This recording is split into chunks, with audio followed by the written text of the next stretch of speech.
Hi, my name's Sian James, and this clip is a part of our playlist on what to do if you're concerned about someone you love's use of drugs or alcohol.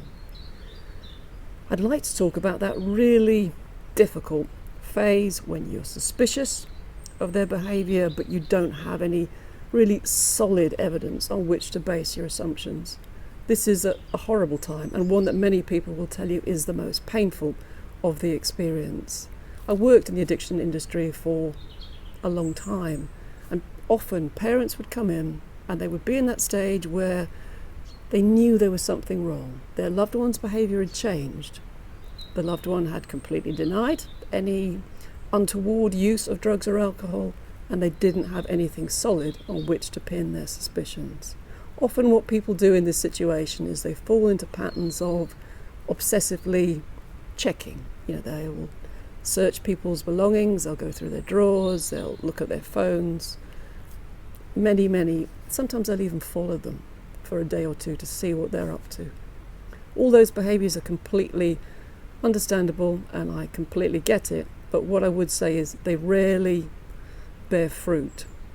If you're hoping to find out the truth of the situation, your best way forward is probably to try and get your loved one to a professional assessment, because the nature of addiction, the nature of doing something that we're not meant to be doing is, of course, we try and hide it. And the more obsessively you check, the better and more skilled your loved one will become at hiding the truth of what is happening from you. And let's not completely exclude the option that you're wrong. Maybe they don't have a problem with drugs and alcohol. Maybe you're actually being over-vigilant.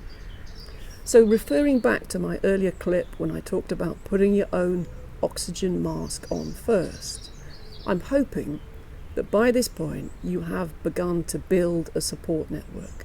You're talking to other people outside the situation. Maybe you've reached out for professional help.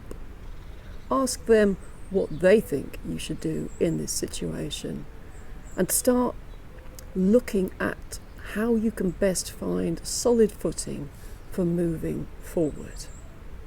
In the next clip, I'm going to talk about some of the signs and symptoms that might have tripped your suspicions that may or may not confirm what you're experiencing.